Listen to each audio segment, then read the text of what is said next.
So this is all about the case 2. Now let us see what is case 3. The case 3 is nothing but n equals to 1. What happens at n is equal to 1? The angle of incidence is equal to angle of refraction. Okay, angle of incidence is equal to angle of refraction, and in this case your refractive index is this, which is nothing but sine theta I by sine theta r. This is equal to 1. At this case your phase velocity, what is the value of the phase velocity? It is nothing but c by n, right? So vp is equal to c by n being 1, your vp is equal to velocity of the light. And one more thing that I have forgot to inform you, that in the case 2, when n is less than 1, that means your phase velocity is equal to c by n. When n is less than 1, then always if this is value is less than 1, so the value of phase velocity is always greater than velocity of the light. As long as your refractive index value is less than 1, the phase velocity of the wave which is penetrating into the ionosphere, that corresponding phase velocity of that particular wave will be always greater than the velocity of the light. That means, what does this means is, the wave actually is which is actually getting incident onto the ionospheric layer and penetrating inside the ionosphere, it penetrates with such velocity, with a greater, it penetrates with greater speed in the region of maximum ionic density than compared to the region of where the ionic density is less. Okay, that means the wave is trying to propagate with a faster velocity. It penetrates into the ionosphere deeper and deeper with faster velocity in such a region. It penetrates and moves faster in a region where n is large.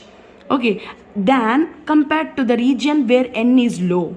It propagates with a velocity larger velocity or more speed. It propagates with more speed in a region with large value of n than compared to the region where ions are very less. Okay, so that point you have to remember here. Whereas here in the case 3, n is equal to 1, here the phase velocity of the wave becomes the velocity of the light, and angle of incidence becomes angle of refraction. Okay, and this value, that means your refractive index is equal to 1, right? Your refractive index is equal to 1 means 1 minus 81 n by f square is equal to 1. That means this value will become 0. This 81 n by f square is very negligibly small, or equal to, almost equal to 0. Then only this case exists. Okay, and in the fourth case, n equal to 0. That means the refractive index of the ionosphere is becoming 0. This is the critical case. Okay, that means 1 minus 81 n by f square, this is becoming 0. That means 81 n by f square is equal to, it is becoming 1. So this happens for a particular frequency where ionic density is very large. That means the maximum ionic density, if it is there for that particular frequency. Okay, so this frequency we call it as the critical frequency. This frequency we call it as the critical frequency, and can be obtained as fc square is equal to 81 n max and fc is equal to 9 under root n max. This is the value of the critical frequency. So in this condition, we are saying that the electromagnetic wave only penetrates into the ionosphere with the only the critical frequency electromagnetic wave can penetrate into the ionosphere, which is corresponding to the maximum value of the ionic density. Okay, what happens if and let us assume that if this is the maximum frequency. Okay, So, as we were discussing, the critical frequency corresponds to the maximum ionic density of that particular layer. Okay, and the expression for the critical frequency can be obtained by equating n is equal to 0. That means this is equal to 0. And this expression turns out to be 81 n max by fc square becomes 1. Then only n becomes 0. Hence, fc becomes under root of 81 n max, which is nothing but 9 into under root of n max. Okay, so what is this frequency? This is the maximum frequency that an electromagnetic wave can penetrate and then reflect back onto the earth. Okay, so for all that means, which means that for any frequency that is less than or equal to fc can actually penetrate into the ionospheric layer and then bend back towards the earth.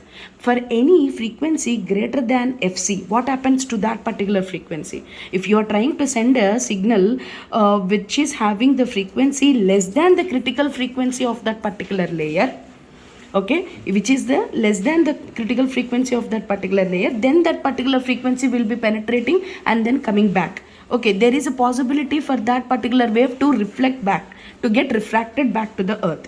Otherwise, what happens? Otherwise, if you are taking the frequency greater than critical frequency fc, okay, because you are seeing that this is the one and this is the maximum value, and always your operating frequency of the electromagnetic wave should be less than this in order to make your n less than 1, right?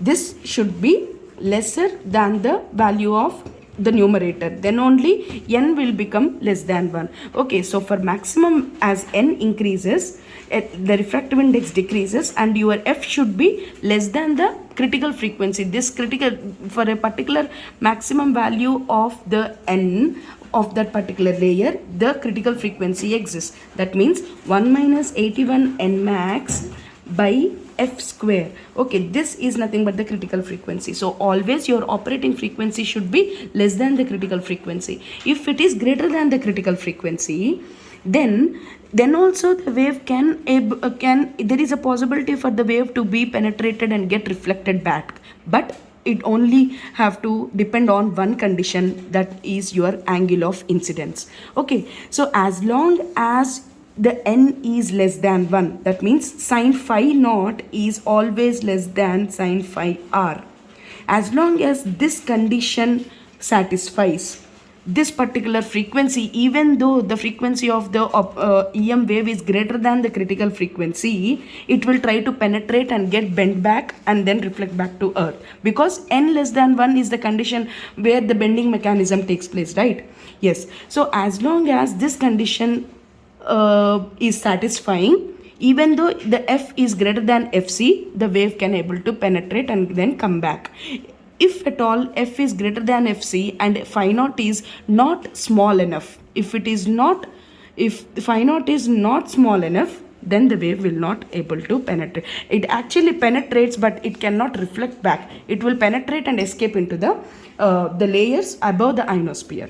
Okay, that means the wave will escape out. This case where f is greater than fc, okay, where f is greater than fc and when phi naught is not small enough, then the wave will not return back. It will escape into the higher layers of the ionosphere and then enter into the space. Okay, so this is another condition that you have to remember.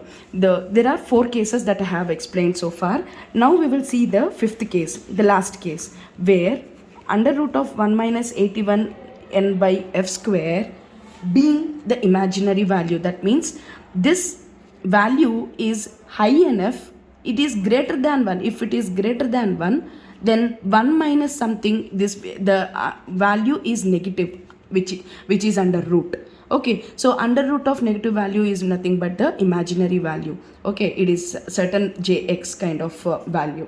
Okay, so if n is imaginary, this is the 5th case, then the wave does not, it will penetrate, but it will get absorbed or attenuated. The wave will not get reflected back. The entire energy of the the entire energy which is carried by the electromagnetic wave, after hitting the ionosphere, it gets absorbed and gets attenuated, and the wave will not get returned back. Okay, so this is the case where attenuation of the wave, EM energy takes place, and attenuation of the electromagnetic wave takes place. So overall there are five cases. In the case 1, the case 1 does not even exist, because 81 n by f square cannot be negative and n cannot be greater than 1. And in the case 2, n less than 1 always exist, as long as your ionic density increases, the refractive index value keeps on decreasing, and your refractive angle of incidence is always less than angle of refraction, and the wave bending mechanism takes place in this condition, as long as this condition is prevailing. Okay, and in the third case, where n is equal to 1, here actually the wave is propagating with the velocity, the phase velocity of the wave, it becomes the velocity of the light, and the angle of incidence becomes the angle of refraction. Okay, and in the fourth case, where refractive index becoming 0, this case is called as the critical frequency condition, and the critical frequency value is obtained by 9 into under root of n max. This condition will be obtaining when you have the maximum ionic density of that particular layer. This critical frequency corresponds to n max value. Okay, and you have to understand that f for all the frequencies less than the critical frequency, the wave penetrates into the ionosphere and can able to reflect back. For the frequency, if the frequency is greater than fc, then as long as phi naught is small enough, the wave can penetrate and then come back. If the phi naught is not small enough, the wave will not come back. It will penetrate and escape into the higher layers of the ionosphere. It will not get reflected back.